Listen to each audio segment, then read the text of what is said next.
Hello everyone, my name is Nuno. Today we're back with F1 2018 going over here, the Brazilian Grand Prix in Season 1. We're going into the second last race of the season. We're just going to jump straight into qualifying of the Brazilian Grand Prix. So it's time for qualifying here at Interlagos, the Autodromo Jose Carlos Pache. The teams have completed their preparations and are just waiting for the pit lane to open before they take to the track. So here we are for the Brazilian Grand Prix. We're going to go straight out of the garage for our first hard lap. You can see coming down the back straight here, we meet Magnussen coming out of the pit. We just squeeze through onto the grass. We made a bit of mistakes here. We could probably gain half a second at least. It wasn't a good lap at all. Maybe a second. It was a 1 minute 9.7. So we go straight out of the garage to go for another lap. You can see it's 3/10 up, half a second up even. So it's going to be a 1.9.1. We want to get into the 1.8s at least, if not even better than that, as we come out to relatively mistake-free lap. Not all mistake-free, was a couple mistakes in there, but it's gonna be a 1 minute 8.8 as the rain comes out at the end of the station. We won't be able to improve that, so it's a 10th place for us, an 8th place for Fernando Alonso, and a pole position for Sebastian Vettel, with Lewis Hamilton starting right behind him on the front row, it is the second last race of the season, so it's going to be interesting to follow that battle to the end of the season. We're slowly building up our reputation again. Of course, last time around in Mexico was just crap. We lost a lot of reputation there. Make sure to check that video out if you haven't done that yet. So coming into the Brazilian Grand Prix, it is hopefully gonna be a nice one. It is gonna be clear for all race, so what we like to have it. I think 1/3 of our season has been rain. At least 1/3 of our season, I counted that. So we hope for 2 clear races here at the end of the year. The track is not too long. It's just over the 1 minute, just like Austria. It's not too big of a track here in Interlagos. Taking a look at our strategy, we're gonna go for the soft to the super soft to the soft tires later on. I feel like that's the basic strategy. I feel like that's what strategy everyone is using. We're coming on to 5 red lights. It was very, very quick out there. Fernando Alonso getting off to a banger start, as well as Kevin Magnussen there, who we almost touched for a real spin. We try to squeeze around the outside, and we do. We do, as Kevin Magnussen parks his car in the apex. We make contact there, but we get out on top with no damage, luckily. Wow, that was close to being a very, very dramatic start there. So now Fernando Alonso is now miles ahead. Charles Leclerc having slipstream and not DRS, it's not lap 3, but having slipstream right up on us here. He tries to overtake us, but, well, really nothing happens in the first couple of laps here. Lewis Hamilton sets the fastest lap of a 1:14.0. Of course, it was the starting lap, so it won't be as fast as it normally would. As at the moment, right in front of us, we have Fernando Alonso there challenging the Mercedes, the Red Bull, and Renault there. That could go very wrong. That could go into 4-wide situations. We're now looking at the fin of Valtteri Bottas. Kimi Räikkönen and Lewis Hamilton has just pulled out in the front quite a lot, as they're now trying to go 4-wide. We catch up to them right into the back, and we almost touch Alonso. They're still going side by side into Sector 3. How long time is this battle gonna keep on? Who can keep it around the outside or down the inside? This looks like Valtteri Bottas comes out on top, but no, he doesn't. Ricciardo turns into inside. They're still going side by side. Half a lap later, they're really scrapping for position as Alonso gets involved. I don't know if there was contact there. Maybe. I couldn't really see that from this distance, as now Valtteri Bottas comes out on top.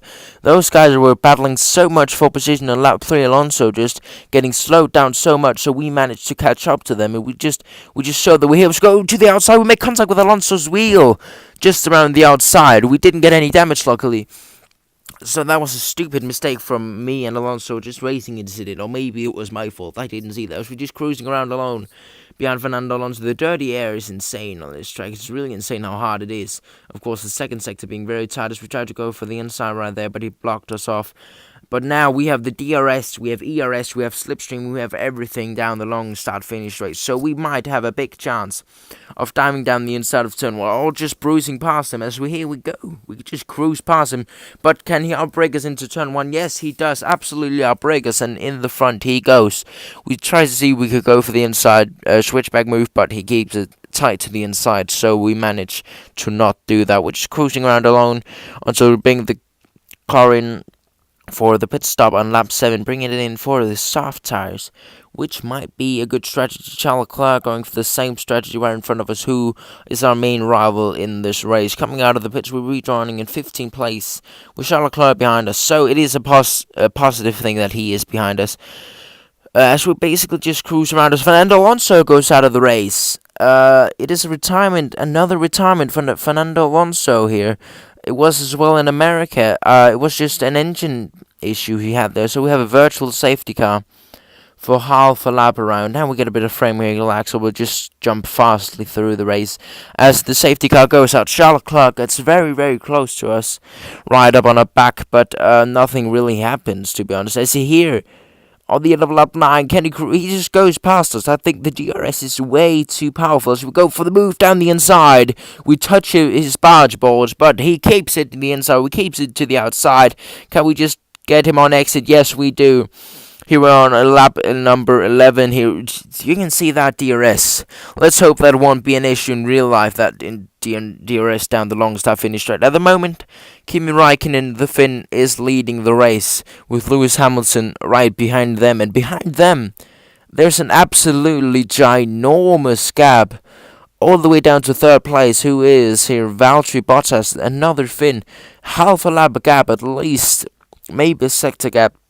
Behind him you have the Renault, behind him you have the Red Bull of Daniel Ricciardo, behind him you have Vettel, and behind Vettel you have us in 7th place, and Charles Leclerc right behind us, who might actually get us in the last couple of laps, but we basically we cruise around for the last, for the last, I don't know, 10 laps of the race almost, last 8 laps maybe. We cruise around alone, just see if we can go without spinning out or anything, and we do pretty easily, but Charles Leclerc getting very, very close to us on the last lap, but he doesn't manage to overtake us, but he goes very, very, very fast down the long start finish straight, but he didn't manage to pip us just at the end. So it's a 7th place, which means if we want to complete our team goal, we need to win the next race, which is not gonna happen. It was Kimi Räikkönen who picked up the race victory here in Brazil, which, how awesome would that be if that happened in real life? That might as well be his last Formula 1 victory. Of course, him moving to Sauber next season, which is going to be interesting. So,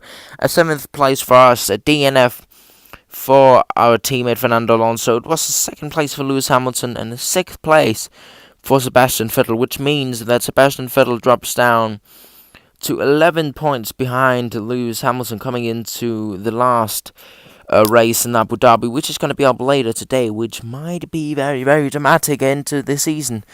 Of course, Valtteri Bottas has no chance. We actually move up into 9th place in front of our teammate. He's with 3 points in front of him, so it's going to be an interesting last race of the season to see who wins, to see who ends up on top in comparison to points. No one moves in the constructors' standings, but I'm pretty sure that Mercedes have won the Constructors. They're almost 40 points ahead of Ferrari. So the chances of Ferrari winning the Constructors are very, very, very slim. And also the drivers.